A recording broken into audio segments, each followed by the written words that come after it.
Authority for the City of Crystal meeting to order. All right. Roll call, Commissioner Cummings. Here. Commissioner Idbo. Here.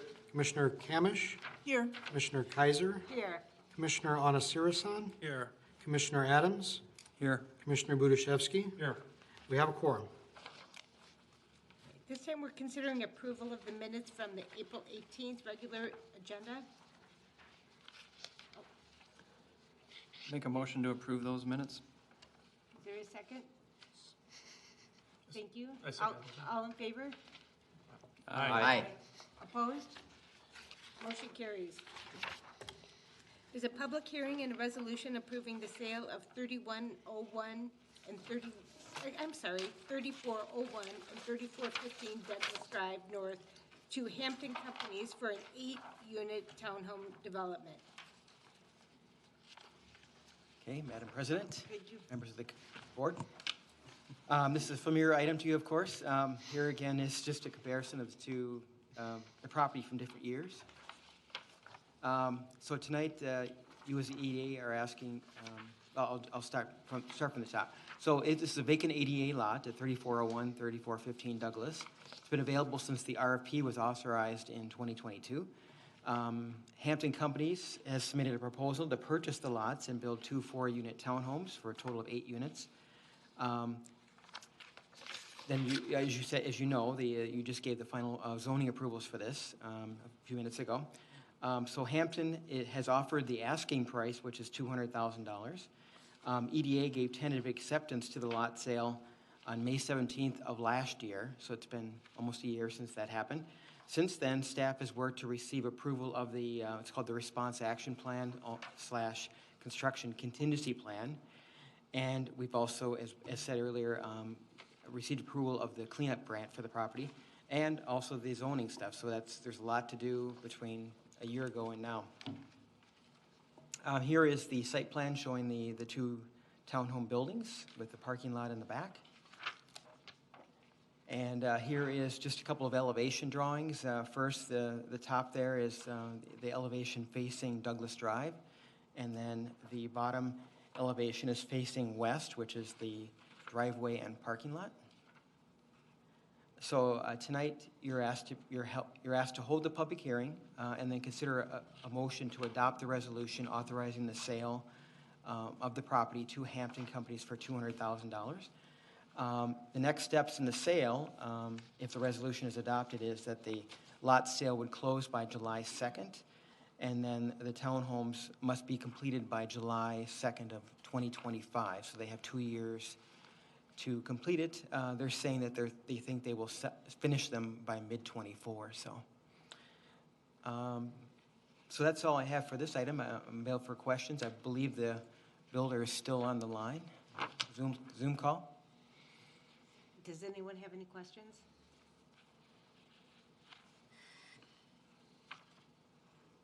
This time looking for a motion.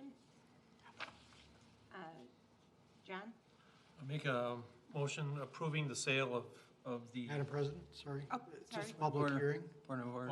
Oh, this is a public hearing, I'm Yes. sorry. Yep. You need to open and close it first, sorry. I'm Thank reading this. So now the public hearing is open. Any public comments? Is there anyone online wishing to comment? I'm seeing no hands raised. Okay. Now the public hearing is closed. I'm sorry, do you want to continue making your motion? I can make a motion. Thank you. I make a motion approving the sale of lots 3401 and 3415 Douglas Drive North to Hampton Companies for an 8-unit townhome development. We have a second? Wow. Commissioner Idbo? Second. Thank you. All in favor? Aye. Opposed? Oh, that's, Are you, I'm not opposing. okay. Motion carries. Yes. Are there any more in relation to this? Or is that the only one relating to,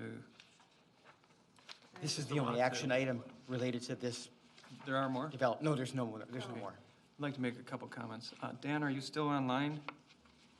Dan Brown? Yes, I am. Just wanted to thank you for your development in Crystal. I know this is one of the second projects you have in Crystal. And I'd normally welcome you, but you're already here, so I'm not going to welcome you. But I want to thank you for your continued support of our community. Oh, no, I appreciate it. We enjoy working in the city. It's been fantastic with the city staff. You know, we went through a lot to get this far, but it was good working with them. Yeah. I'm guessing Dan wasn't too hard to work with. I mean, you worked with him extensively the first time, and I'm sure the hard work that he put in and you put in with him is surely appreciated. Great. I appreciate that. Thank you. We're looking forward to the project. Thank you.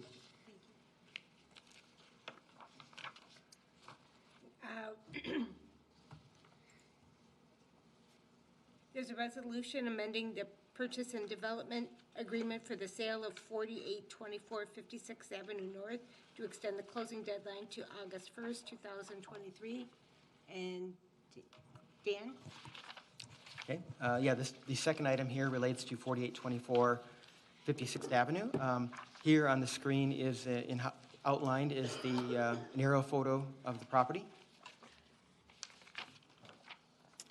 Oops, it's not working here.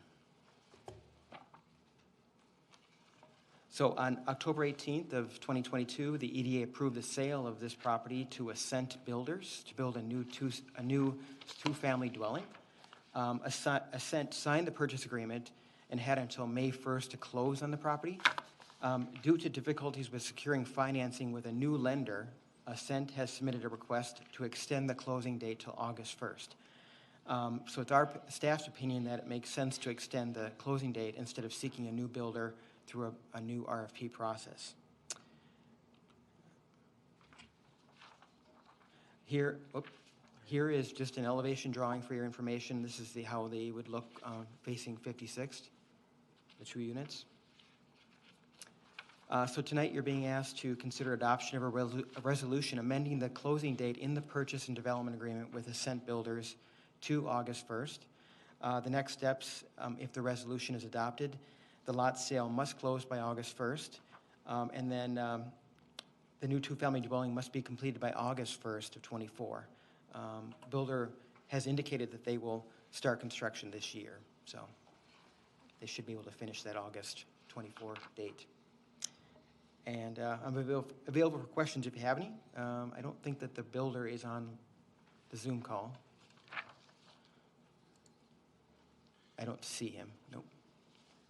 Have we worked with this builder before?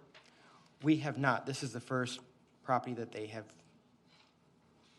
purchased or proposing to purchase. David? A couple questions. I think we talked about it before. So the garage in the front of the property faces basically south, faces 56th Avenue? Yes, the garages face 56, yeah. Okay. I just thought it was interesting. It seems kind of tight, but I'm sure there's... Yeah, I think it's going to be set back quite a bit. Yeah, I want to say 30, 35 feet. Okay. I think it is, what I remember. And then my other question, kind of related, but seems like that's been vacant for a while. Do you know when that was last in use for anything in particular? There was a single-family home, I believe, that was demolished around 09, 010. Okay. Or 10, somewhere around there. Makes sense. All right, thank you. Madam President, just to explain a little better about it, the EDA did not acquire and demolish the house that was there.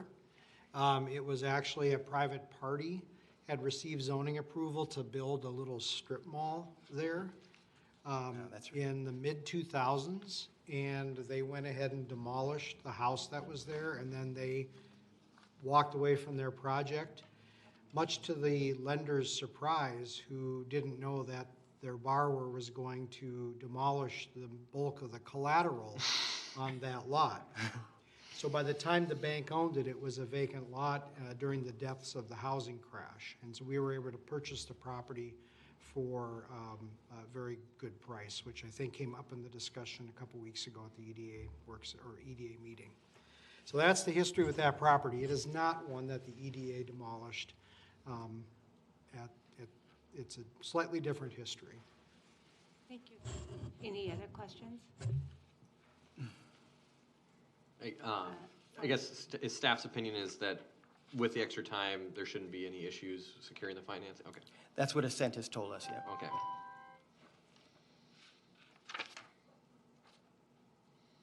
This time, we're looking for a motion for the resolution. Tracy? I'd like to make a motion to consider a resolution amending the purchase and development agreement with Ascent Builders for the sale of 4824 56th Avenue North to extend the closing deadline to August 1st, 2023. A second, David? I will second that. All in favor, say aye. Aye. Opposed? Motion carries. Thank you. And this time, we're looking for an approval of a facade improvement deferred loan repayment agreement for 6304 42nd Avenue North, the B&R Transmission. John? Thank you, Madam President, Commissioners. So this is the second facade improvement grant that has been before you. The first one was in 2022 with Theater Elysian, or Elysian Playhouse, I should say, on 42nd Avenue. This is another property on 42nd Avenue, right out here at the northwest corner of 42nd and Douglas. A little bit of background on the facade grant program. The county provided us with $30,000 to kind of start this program. They limit it to certain designated business districts, which are in the map on the right half of your screen. The maximum assistance per property is $12,500, and that grant is secured by a repayment agreement. That's a deferred, no-interest, forgivable 10-year loan. The idea there is if they do make a bunch of improvements to their business property, and then within a year or 5 years or whenever, flip it, sell it, and try to profit off the grant we gave them, we get at least some of that money back depending on how long it's been since they got the grant. So basically the loan balance goes down 10% every year until it reaches zero. But they only have to pay it back if they sell the property. So B&R Transmission, again, is at the northwest corner of 42nd and Douglas. They are doing many different improvements to the property. They've actually already done some, and because they've already done them, they're not eligible for the grant. But they have enough upcoming improvements that they would be able to qualify for the maximum $12,500 grant. So those costs are replacing those windows on the front of the building, both the south and the east facing walls of the building. Repainting those walls, and then also they're going to install a new sidewalk along, it kind of wraps around that southeast corner of the building where the front door is, so that it meets current ADA standards. The current sidewalk just, it doesn't comply in a lot of different ways. So that is, those three items together is enough to make them qualify for the maximum $12,500 grant. And as I mentioned, they're also doing a lot of other stuff, or have done a lot of other stuff. So if you want to kind of look at the total package, the grant will be roughly 1/5 of the total amount being spent to improve the property, which is a pretty good number. So with that, we would ask you to approve the repayment agreement for the $12,500 grant, and that repayment agreement is in your packet. I'd be happy to answer any questions. I do not see B&R Transmission on the Zoom call or in the room, but I would be happy to answer any questions you may have. Does anyone have, David? Yeah, so the sidewalk replacement for accessibility, is that something that they are doing themselves, or is that something that's like required for them to do? We didn't require it. It's something they asked about doing, that they wanted to do that. And so we, initially we said actually it's a site improvement, it doesn't qualify, but then ADA compliance is a specifically eligible expense. And they said, well, we're not just replacing the sidewalk, we want to make it accessible. And I should mention they did take advantage of our architectural services that are baked into this to help them to have an architect do a correct design, because ADA compliance usually does. You do want an architect to do that. And they took advantage of that assistance as well, which is great because we want people to do things right. And that's how we ended up with that being part of the project. Great, thank you. Forrest? Could you talk a little bit about, because the purpose of it is to kind of improve how things look or the perception of the area from kind of the street necessary. It's not supposed to make the business more attractive to bring customers in, correct? Is that? Well, I think based on what's eligible, it clearly is focused on the buildings, the private property. The idea is that it makes the corridor look better by the building looking better. Could you talk a little bit about the windows and how that, is it gonna just be, I'm kind of curious, like, replacing a window with the exact same window, but just maybe like a higher R value or something, how does that improve the facade or the look of it? Because they're not like broken out or anything. Well, I guess I would say, this is kind of a bureaucratic answer, but it's an eligible expense, so we couldn't say no. I had kind of the same question, but I think the value here is the kind of the total package. So regardless of what actually qualified for the guidelines, which, have to be written without knowing what exactly is going to come forward. They've already replaced the signage. That what you see in the picture here is already been updated significantly. These are from last fall, right about the time they purchased the property. And the new signage, the new exterior lighting has already been done. Again, not grant eligible, but that's the kind of thing that ideally the grant would be used for. But because they already did it and they had all these other improvements, then it was a matter of, well, what else would qualify? So it's not something that we have a lot of discretion over. But the painting, certainly, repainting the building has a benefit to it. And then the sidewalk and the accessibility improvements as well. And just to be clear, we're talking about the sidewalk right outside the front door, right? Correct. This area right here, and then it wraps around to the north. The actual accessible route, and we're going to help them figure out where to correctly place the accessible parking stall. The accessible route will actually go north versus west, because this transition here, it's tough to make that work with the driveway grade and elevation. But this one going along the east wall of the building towards the north is a lot better, and then there's space to put a spot here or perhaps back over here, depending on what has the better grade. So, it's just this sidewalk wrapping around the corner of the building that directly faces the road intersection. And just to understand, like, the history of this program, like, the county is, because I think last EDA meeting, we're talking about kind of refilling this program a little bit with the EDA, right?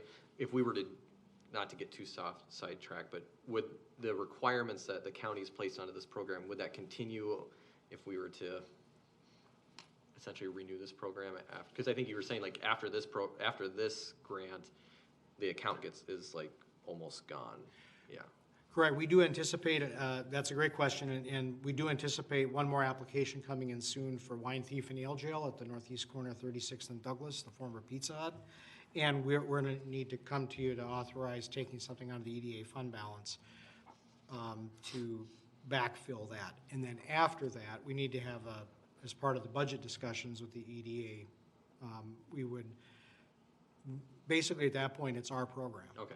And we can change the guidelines, we don't have to, one of the specific things I did mention in the EDA work program is, maybe we don't limit it to just these specific corridors. Maybe instead we limit it based on first come, first served. When the money's out that year, we're done, you have to wait till next year, instead of limiting it by geography. Because there might be other business properties in the city that we'd want to encourage to do improvements. We could also tighten up the aesthetic requirements. We have more latitude. We've never had a program like this before, so I think this first go-around is kind of a learning experience, and we definitely want to learn from it. Thank you. I have a question. So if we say no to this business, is the money available for another business, or? I think, Madam President, that would be correct. That if you were to deny the application, then we would not be zeroing out the funds, anticipating something from Wine Thief, but I guess I haven't given any thought to denying an application without kind of a basis to do so. I mean, this isn't an ordinance, right? It's not necessarily legal jeopardy like a permit or something. But I guess I would say that we would not want to go there because it wouldn't be a good look. Okay, I was just curious. It seems to me if the whole idea of the grant was the beautification, for lack of a better word, that really doesn't involve new windows, but I was just asking. I'm not suggesting anything, I was just asking. Well, Madam President, it's a fair question, and definitely if we do continue with our own program that we define, I think changes to the guidelines are certainly something we should talk about. You all should give us direction, and we might have some suggestions as well. That's completely appropriate at that point. Okay. To, again, learn from this and see what works, see what doesn't, and then adjust the program as we see fit. Thank you. Any other, John? Just two comments. First of all, this property's needed some TLC for a long time, and it's, basically I've looked at the property considering the rest of the neighborhood, thought that it's kind of hoping that maybe there would be some redevelopment on that location, this I think kind of ties in well with making sure that, this is a customer or member of our community that wants to stay here and be viable in our community. I think, it's a great way to be a participant in that. And then secondly, I think we're expecting a check for $200,000. So that might be some money that we could probably use for this program going forward. So, so it might be something to think about, might be able to help us with the next project at least, so. Thank you. Yeah. Tracy? Was it Hennepin County that designated those 3 districts, and how were they determined? Was it like the most heavily traveled areas of the city or the most visible? Well, that's a great question, and there's some history there, so I'll try to keep it short. Basically, this was, I think, the third time was a charm, that we tried to get the county to give us a grant. It's called their Business District Initiative Program, and we had 2 failed attempts. One of the reasons was we didn't geographically target it enough to their liking, and they had some other reasons too that I won't get into, but so that's how we ended up with designating these corridors. They really wanted us to focus on the Bass Lake Road Strip, Area A, at the north end of the map. And we pointed out that because so many business properties, especially in that strip, are not business owner occupied. In other words, the businesses are mere tenants, and they don't own the real estate. And so the owner of the property would need to be a willing participant for this program to work. Whereas these other corridors had a somewhat greater share of business owner occupied properties, such as B&R is one example, such as Elysian Playhouse. And so we were able to convince them to let us add these other 2 areas, B and C, for that reason. But they were very skeptical about that. And I think what we've learned from the 2 applications we've actually received is they are both business owner occupied properties, despite a lot of attempts at outreach to the tenant occupied properties. It really seems to be a connection between owner occupancy and a willingness to invest. Any other questions? Forrest? I guess, I swear this will be my last question on this. So, I mean, I've noticed, like you mentioned, some real great improvements with their signage especially. Were they just not aware of this program yet because it was a new owner and they hadn't received that outreach yet? Or I guess kind of how did the approach happen? Commissioner, I'm trying to remember. I think they are one of the sponsors of our flower planter baskets, and I think I may have reached out to them about, I understand you bought the property, the prior owner had the flower planter baskets out front, the boxes, the planter boxes that we put out there, and asked them if they were willing to do that again. And I think in passing I may have mentioned, and by the way, we have this facade improvement program, or they maybe said, we're going to make some improvements. And I said, well, we have this program. And I think they just went ahead and did stuff without thinking about it or for whatever reason. But it kind of came up in passing as we were talking about the planter boxes. That's my recollection. Cool, thank you. Any other questions? At this time, we're looking for a motion. Jim? I'd like to make a motion to approve the facet improvement deferred loan repayment agreement for 6304 42nd Avenue North, otherwise known as B&R Transmission. John? I second that motion. All in favor, say aye. Aye. Opposed? Motion carries. Thank you. And at this time, we want a property status update. Madam President, I can't think of anything beyond what we talked about at last, 2 weeks ago. The wine thief and ale jail plans are proceeding. They're making some adjustments to their building plans, and we are still waiting on those. We did receive word that ODA Medical Group is planning to proceed with the addition of their second and third stories to their building in 2024. So, and they don't need to go through planning and zoning and council approval for that because it's already been granted. They just need to submit their plans and do their building permit. So we expect those plans to come in later this year for construction next spring. So that was good to hear that they're proceeding with that.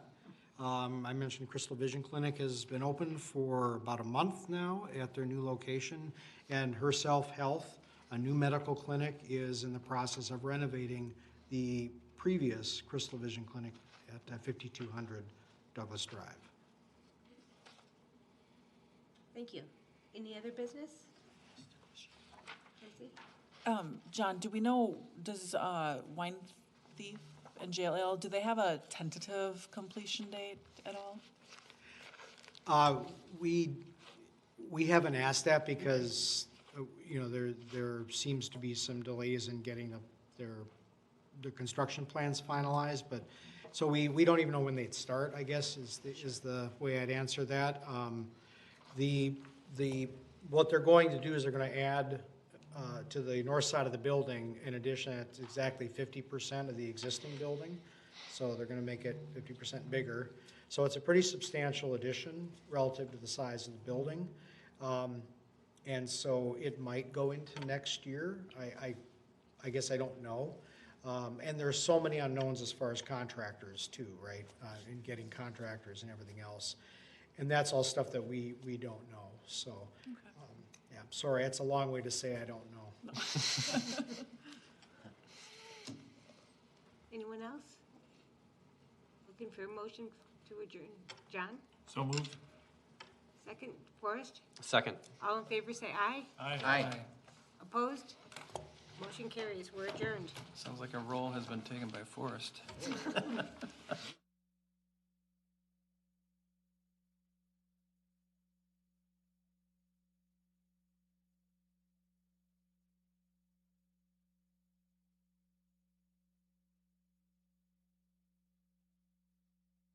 Recording stopped.